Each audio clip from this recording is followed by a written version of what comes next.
Hi, everyone. Here it is time for our youth message, and there's going to be a special activity that goes with our message tonight. So I wish you were here and you could participate in this activity because you would love it. But if you can't be here, I'll tell you what the activity is, and you can do it at home if you have the supplies. So let's get into our scripture. I'm in Mark chapter 6, and I'm starting on verse 30. Here's what it says. The apostles gathered around Jesus and reported to him all they had done and taught. Then, because so many people were coming and going that they did not even have a chance to eat, he said to them, "Come with me by yourselves to a quiet place and get some rest." So they went away by themselves in a boat to a solitary place. But many who saw them leaving recognized them and ran on foot from all the towns and got there ahead of them. When Jesus landed and saw a large crowd, he had compassion on them because they were like sheep without a shepherd. So he began teaching them many things. By this time it was late in the day, so the disciples came to him. "This is a remote place," they said, "and it's already very late. Send the people away so they can go to the surrounding countryside and villages and buy themselves something to eat." But he answered, "You give them something to eat." They said to him, "That would take 8 months of a man's wages. Are we to go and spend that much on bread and give it to them to eat?" "How many loaves do you have?" he asked. "Go and see." When they found out, they said, 5 and 2 fish. Then Jesus directed them to have all the people sit down in groups on the grass. So they sat down in groups of hundreds and fifties. Taking the 5 loaves and the 2 fish and looking up to heaven, he gave thanks and broke the loaves. Then he gave them to his disciples to set before the people. He also divided the 2 fish among them all. They all ate and were satisfied, and the disciples picked up 12 basketfuls of broken pieces of bread and fish. The number of the men who had eaten was 5,000. Immediately, Jesus made his disciples get into the boat and go on ahead of him to Bethsaida while he dismissed the crowd. After leaving them, he went up on a mountainside to pray. So, we're going to be talking about food tonight. So, these poor disciples, they have been going out doing what Jesus asked, preaching and teaching and helping Jesus out. And Jesus realizes, he sees them. They come and they tell him everything that they've been doing. And he takes one look at them and he realizes they're tired. They need a break. And it says in the scripture, because so many people were coming and going, they did not even have a chance to eat. They didn't even have a chance to sit down and that's how crazy busy they were. And Jesus realized that they needed a break. So he said, "Let's go somewhere, just us.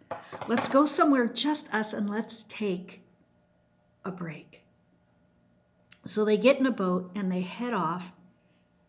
And the people see them going away in the boat. And they're like, "Oh, let's go, let's see where they're heading." And they take off and they reach the place where Jesus and the disciples are going before they land. And as soon as they come up on the shore, there's all the people. And Jesus sees them and he has compassion on them. So he starts to teach them. But then he realizes, he looks out and he sees all the people are all so tired and he knows they're hungry. So he said, "Let's eat." One of my favorite times of the day is mealtime. I love to cook food. I love to cook for my family. And we sit down and we eat, and it's just a time to go.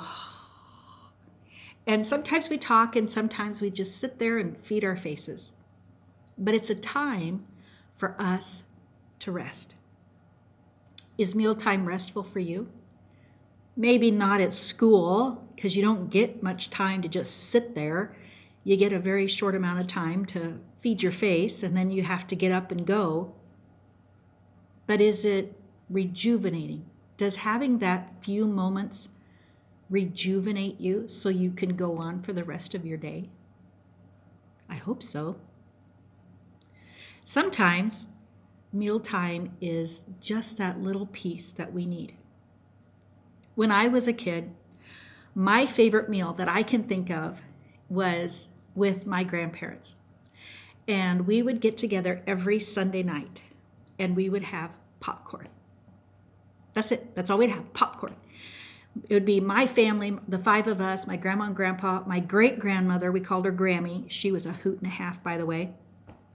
And then my uncle and his wife and their kids, so another 5. And then any other neighbors or friends or sometimes people from the church would come over, and we would make this great big bag of popcorn, like the great big grocery sacks.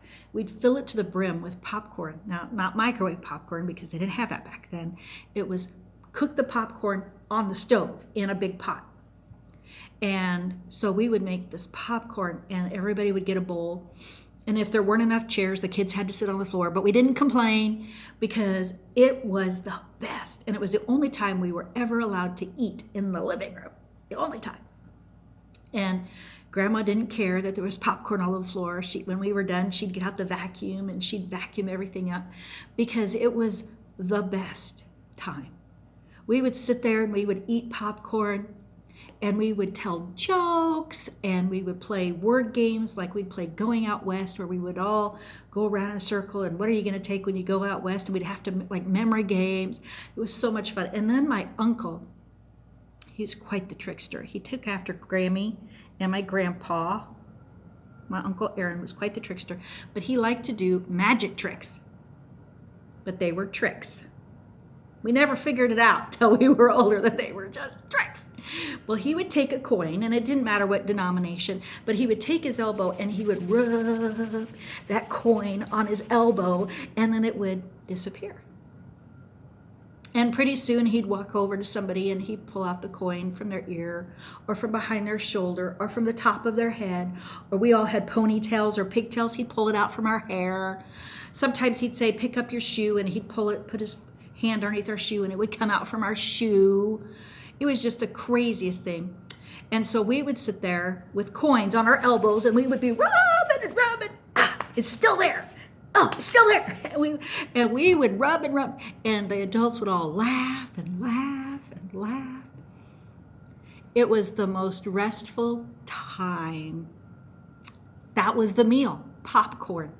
A meal doesn't have to be fancy. It just needs to be loved. A time to sit back, relax, and enjoy who you're with and why you're with them. Jesus knew his disciples needed rest. Now, what is interesting about the scripture is there's pieces in it that you have to think about. So Jesus says to his disciples, let's go away. Let's just us go away. Think about a family vacation. You need to go away with your family so your family can rejuvenate together, right? So you go on a vacation. They tried to go on a little vacation. But what happened? Work followed them. The stress of the world followed them on their vacation. And when they got to their destination, there was their work. It was right there. Has that ever happened to you? The work and the stress of the world follows you when you try to go to rest, whether it's on a vacation, whether it's to bed at night, whatever it might be. You go into your time of rest and the world, the stress follows you. That happened to Jesus and the disciples. So Jesus has compassion on them because he knows they need him. And so he starts to teach them, but he realizes they need food too. They need that moment of rest. Now, one thing you need to understand about the rabbi back in Bible times is the rabbi would sit and the students would stand. So when Jesus says, tell them to sit, to go sit down, he's literally telling them it's okay to sit in my presence, because they didn't sit in the presence of a rabbi. That was disrespectful. But Jesus said, tell them to sit, and then we're going to feed them. And as soon as everybody's fed, it says in verse, what is that, 46? 45. It says, as soon as everybody is fed and they pick up all the food, immediately Jesus says, let's go. So he knew those people were taken care of. They'd been fed in the Spirit, and they'd been fed with food. They'd had an opportunity to just take a break. Now they were rejuvenated so they could go back to their homes.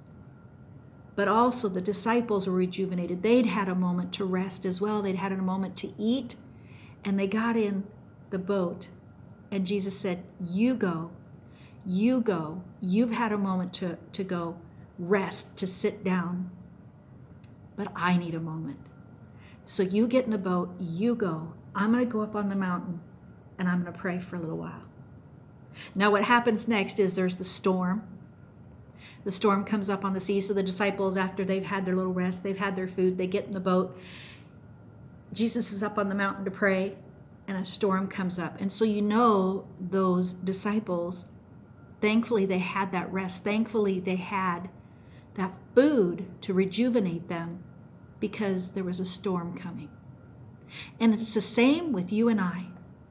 If we don't take the opportunities to rest when God gives them to us, we won't be able to handle the storms in our life. Whether it's over a food, mealtime, or whatever, take those moments and just rest and be. Tonight, towards the end of our group time, we're going to go make ice cream sundaes. So everybody gets to make their own ice cream sundae, put their ice cream in their bowl, put their toppings on, and we're just going to sit and eat ice cream and just talk and hang out. You do the same at home. Get yourself a bowl of ice cream, turn the TV off, whatever you're doing. Just sit and have a bowl of ice cream and just talk to each other. Maybe pull out a board game or something like that, but take some time and just be. You guys all have a great night, a wonderful weekend, and I'll see you all next week.